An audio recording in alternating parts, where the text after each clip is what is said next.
అనారోగ్యం, ఉద్యోగం, వ్యాపారం అప్పులతో బాధపడుతున్నారా? వెంటనే జేకేఆర్ గురువు గారికి కాల్ చేసి అపాయింట్మెంట్ తీసుకోండి. నమస్తే రమ్మగారు. నమస్తే జయ. రమ్మగారు, ప్రతిరోజు పూజ చేసుకునే వాళ్ళు ఉంటాం అనునిత్యం. అయితే ఆ పూల విషయానికి వచ్చేసరికి చాలా మంది ఇప్పుడు మన ఇంట్లో పూలు ఉంటాయి, ఉండకపోతాయి, కొనుక్కుంటారు, కొనుక్కోలేకపోతారు. పక్క దొడ్లు అక్కడ ఇక్కడ ఎక్కడ కనిపిస్తే అక్కడ తీసుకొచ్చేసి మన దేవుడికి ఆ పూలతో పూజ చేస్తారండి. ఇది అసలు ఎంతవరకు కరెక్ట్? ఎందుకు కరెక్ట్ కాదు? పువ్వులు అనేది పూజ చేయడానికే. అంతేనా? అది మన దొడ్లోది కదా వాళ్ళ ఉద్దేశం అంటారా? అది కాదు జయ. ఇవి ఒక శాస్త్రం చెప్తారు. పువ్వులు సొంత పెరట్లో నుంచి కోసి చేస్తే ఉత్తమ పూజ. ఓకే. తర్వాత పక్క ఎవరి దొడ్లో నుంచైనా కోసుకొచ్చి చేస్తే మధ్యమ పూజ, కొనుక్కొస్తే అధమ పూజ. ఇప్పుడు కొనుక్కు రాకుండా ఎవరి దొడ్లలో పువ్వులు ఉంటే ఈ పాయింట్ ఎక్కడి నుంచి పుట్టించారో నాకు అసలు ఎప్పుడూ అర్థం కాదు. మనం ఎవరి దొడ్లో నుంచి, ఇప్పుడు మీ దొడ్లో పువ్వులు ఉన్నాయి, నేను నిన్ను అడిగి కోసుకుంటే ఏ తప్పు లేదు, అడగకుండా కోసుకుంటే పూజ మంచిది కాదు. వాళ్ళు తిట్టుకుంటారు కదా. అవును అవును, మా పూలని కోసుకుంటారు దొంగ మొహాలు ఎవరో అని. ఇప్పుడు ఈ పాయింట్ ఇద్దరు ముగ్గురు గురువు గారు చెప్పగా విన్నాం, చాలా పుస్తకాల్లో కూడా కనపడుతుంది. ఇప్పుడు అపార్ట్మెంట్లో ఉన్నాం, మన జీవితాలు ఎలా ఉన్నాయి జయ? అవును. అపార్ట్మెంటు, అక్కడ కుండీ పెట్టుకునేందుకు కూడా వెసులుబాటు లేదు. చిన్న పీత బొక్క లాంటి ఒక బాల్కనీ ఉంది, అందులో నువ్వు బట్టలు ఉతకాలి, అందులోనే గిన్నెలు తావాలి, అందులోనే ఓ తులసి చెట్టు సూక్ష్మంలో మోక్షం భరిస్తావు. పూజకు సరిపడా కనీసం ఏ తెల్ల పూలో ఎర్ర పూలో పూయాలంటే ఆ మాత్రం చెట్టు ఉండాలా? మందార పూలు 2 కావాలంటే మందార మహావృక్షం, దాన్ని పెంచాలా? ఎక్కడి నుంచి కోస్తాం పువ్వులు? ఒక బాల్కనీ కొంచెం బాగుంటుంది, అన్ని సీజన్లలోనూ పువ్వులు పూయవు. అవును, ఏమిటి చేయాలి చెప్పు? కొనుక్కోవటం కాదా రమ్మగారు? కొనుక్కోవటం అధమ పూజ అని చెప్పారు గురుగారు. మన శక్తితోటి మనం కొనుక్కునే కదే కదా. నేను నా ఓటు కొనుక్కునే పువ్వులకే చేయ. నేను కూడా కొనుక్కోగలిగితే కాసిన పువ్వులు కొనుక్కుంటాం, కొనుక్కుని పూజ చేసుకుంటాం. మొక్కలు పెంచుకోవాలనే ఉద్దేశం అంటే ఆ రోజులకి అనుగుణంగా చెప్పారేమో రమ్మగారు. ఏమో మరి, అంతే. మొక్క పూజకి అని ఒక మొక్కని శ్రద్ధగా నువ్వు పెంచాలి, ఆ పువ్వులు పూయించాలి, ఆ చెట్టు జీవితాన్ని సార్థకం చేయాలి నువ్వు. అప్పుడు ఆ పుణ్యం నీకు వస్తుంది. పాయింట్ అర్థమైందా? పూజ చేయటమే కాకుండా ఒక చెట్టుగా పుట్టినందుకు, దానికి పువ్వు వచ్చినందుకు, దాని జీవితాన్ని సార్థకం చేయటం ఎప్పుడు? భగవంతుడి పాదాల చెంత చేరినప్పుడే దాని జీవితం సార్థకం అవుతుంది, ఆ పుణ్యం నీకు యాడ్ అవుతుంది. అంతే. Catch my point? అది కాబట్టి నువ్వు చెట్లను పెట్టుకోలేని పరిస్థితి ఉన్న వాళ్ళ పని మీ పూజ వేస్టే అంటే వాళ్ళు ఏమైపోవాలి? అందుకని ఇప్పుడు కాదు రమ్మగారు, నేను కూడా కొనద్దు అని చెప్తే పక్కన వాళ్ళ దొడ్ల మీద పడిపోవటమే కదా. కొనద్దు అంటే కుదరదు, పక్క వాళ్ళ దొడ్ల మీద పడిపోకూడదు. మనం వాకింగ్కి వెళ్తామా, అలా పువ్వులు కనపడుతుంటాయి. చాలా మంది వాకింగ్ లో పువ్వులు కోసుకొచ్చుకునే వాళ్ళు ఉంటారు, కొల్లలు కోసుకొచ్చుకుంటారు. నేనైతే నేల మీద రాలిన పారిజాతాలు చూస్తే నాకు ప్రాణం వెంపర్లాడిపోతాయి. అయ్యో పారిజాతాలన్నీ పోతున్నాయే అనిపిస్తుంది. ఎవరికైనా అనిపిస్తుంది. ఇప్పుడు అసలు వాకింగే లేదనుకో, బొత్తిగా సంవత్సరం 2-3 ఏళ్ళు అయిపోయింది వాకింగ్ లేదు, ఏం లేదు, మార్నింగ్ వాక్ అస్సలు లేదు. ఈ పని చేస్తాం. ఇది తప్పు అంటే తప్పేం కాదు, ఇది తప్ప అంటే మరీ అంత పెద్ద తప్పేం కాదు. మనం ఏ పువ్వులతోటైనా పూజ చేసుకోవచ్చు. మీరే ఒక మొక్క పెంచి ఇలా చెయ్యండి, ఇది చాలా అత్యద్భుతమైన విషయం. మిగిలింది పనికి మాలిందని మాత్రం అనకూడదు సుమి. కానీ అడిగి కోసుకోవాలి కదా. కోసుకోవాలి, అడుగు, పక్కింట్లో అడిగితే వాళ్ళు కోసుకొని ఇస్తారు. ఒక రోజు సరేలే ఏదో ముద్దుగా అంటారు, రోజు కోసుకొని ఇస్తారా? అదే. మీరు ఇంతకీ ఇది ఏం తేల్చట్లేదు విషయం. తేల్చాను, మొక్కలు పెట్టి పూలు పూయించి వేయించండి, చేసుకోండి పూజ. లేదండి, అవకాశం కొనుక్కోండి. అమ్మయ్య, ఓకే, కొనుక్కోండి, కొనుక్కున్న పువ్వులతో పూజ చేయండి. ఈ పూజ చేసిన తర్వాత ఏం చేస్తారు అనేది ఒక క్వశ్చన్. అవునండి, అంతేనా? దేవుడికి ఇప్పుడు ఈ పూలు పెట్టేస్తాం, మరుసటి రోజు తీసివేయాలి కదా, వాటిని ఎక్కడ వేయాలి రమ్మగారు? నిర్మాల్యం అంటారు. భగవన్ నిర్మాల్యము, పాదాలు అంటకూడదు, ఎవరూ తొక్కకూడదు. అందుకని ఏం చేయాలి మనం?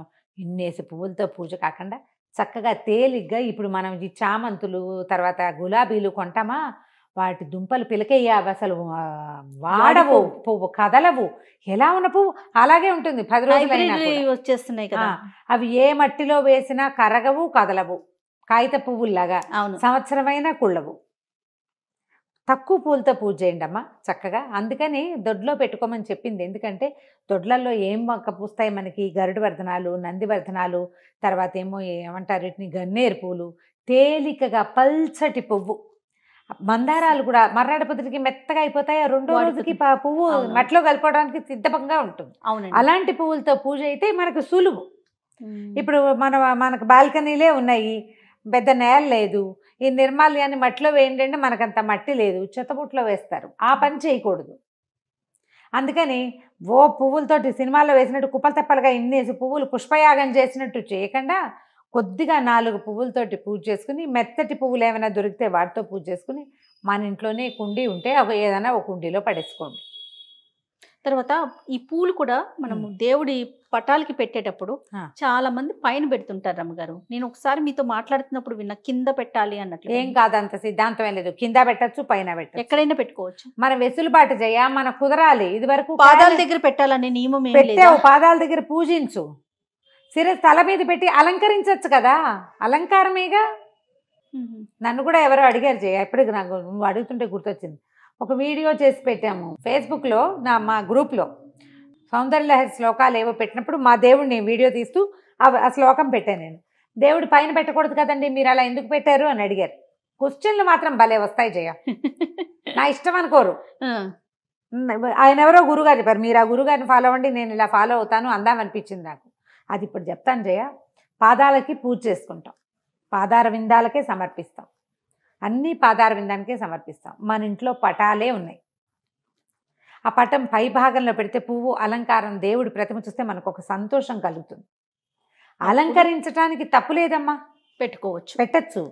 పూజ కింద చేయాలి. ఇప్పుడు పువ్వులు ఇట్లా విసరకూడదు, దేవుడి మీద ఇట్లా పెట్టాలి, అక్షంతలు ఇట్లా అనకూడదు, ఇలా పెట్టాలి.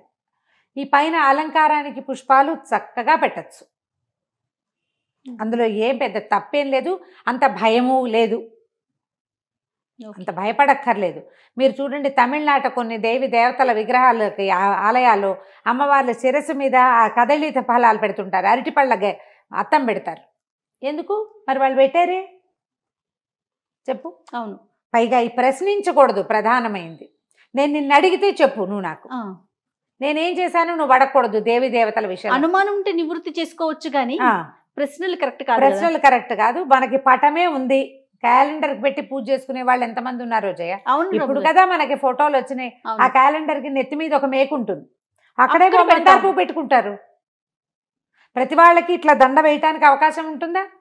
లేని వాళ్ళు ఏం చేస్తారు, దండ వేసే పువ్వులు ఉండవు, 2 మందార పువ్వులు ఉన్నాయి, అవి ఆ పైన పెడితే దేవుడి మా ఫోటో మనకి కళగా కనపడుతుంది. మన ఆత్మానుభవం, ఆత్మకి సంతోషమే కదా మనకి. దానికి అంత ప్రశ్నించద్దు. మీ ఓపికను బట్టి, మీ వెసులుబాటుని బట్టి లక్షణంగా చేసుకోండి. పూజకి మాత్రం మీరు పువ్వులు ఇలా వేయకూడదు, అది విసిరినట్టు. చక్కగా సమర్పించాలి. ఇప్పుడు సమర్పించండి, పాదాల చెంత పెట్టుకోండి, చక్కగా అక్షంతల పాదాలతో దగ్గర సమర్పించుకోండి, ఈజీ కదా.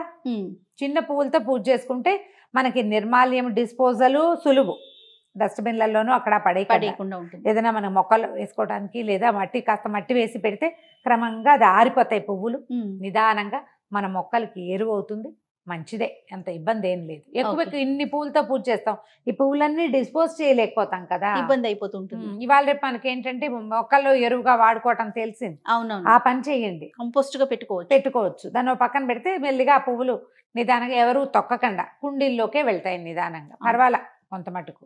ఇంకా రమ్మగారు, పలానా దేవుడికి ఈ పువ్వు పెట్టాలి అలాంటి నియమం ఏమన్నా ఉంది? ఇప్పుడు అమ్మవార్లకి ఈ కలరు, ఈ రంగులో ఉన్న పుష్పాలను సమర్పించాలి, అలాంటి నియమాలు ఉన్నాయి కదండి? కొన్ని అవి ఇప్పుడు మనకి దొరకటాన్ని బట్టి కదా, దొరికే దాన్ని బట్టి. ఇప్పుడు తులసి దళాలు విష్ణువుకి, మారేడు దళాలు శివుడికి, అమ్మవారికి సువాసన వచ్చే ఏ పువ్వులనైనా చామంతి పువ్వులతో సహా చక్కగా సమర్పించుకోవచ్చు. కనకాంబరాలు అవి వాసన రావు కాబట్టి వాటితో పూజించరు.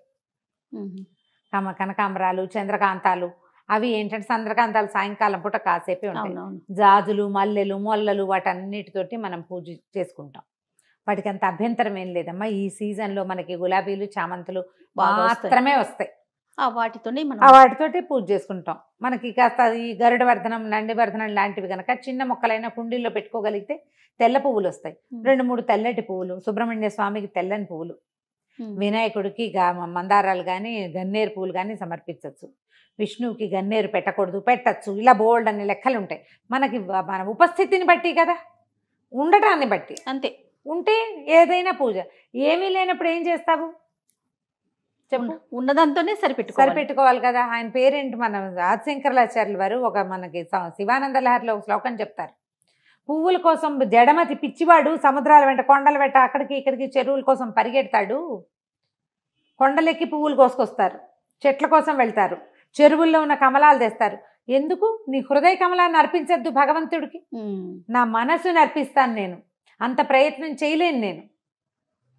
నిత్యము అనుక్షణము నా మనసు అనే కమలాన్ని నీకు సమర్పిస్తాను ప్రభు, నన్ను మన్నించు, నన్ను క్షమించు, నన్ను ఆదరించు అని. ప్రశ్నలు వచ్చినాయి అనుకో జయ, ఒక దాని అది పనికిరాదు అని అనిపిస్తే అది పెడుతుంటే మనకు శంకగా ఉంటుంది. అవునవును, తప్పు చేస్తున్న భావన ఉంటుంది. అవును రమ్మగారు. మనం ఉపస్థితి దొరకటాన్ని బట్టి విష్ణువుకి పనికిరావు, అవే పువ్వులు ఉన్నాయి, ఏం చేస్తావు? ఓ దండం పెట్టి ఊరుకుంటావు కదా. అప్పుడు ఆ పువ్వే పెట్టు, ఆ పువ్వు జీవితం కూడా సార్థకం అవుతుంది. ఎప్పుడూ కూడా నేను పదే పదే చెప్తా, చాదస్తాలను ప్రోత్సహించే ఉద్దేశమే లేదు మనకి. నీకు ఉపస్థితి, నీకు ఉండటాన్ని బట్టి, నీ అవకాశాన్ని బట్టి నీ మనసుని సరి చేసుకో అంతే. ఇక్కడున్నాడు భగవంతుడు, అతన్ని అర్చించు, సరిగ్గా కుదిరినంత మటుకు చేసుకో, నీకు అవకాశం ఉన్నంత మటుకు. భయపడద్దు. భయం ఎందుకు? భగవంతుడిని రక్షించేందుకు భయపడితే ఎట్లా? ఇంకోళ్ళని ప్రశ్నించొద్దు. ఈ పువ్వులు పెట్టకూడదండి అని చెప్పావు, వాళ్ళ ఇంట్లో ఆ పువ్వులే ఉన్నాయి, ఏం చేస్తారు పాపం. నమస్తే. నమస్తే.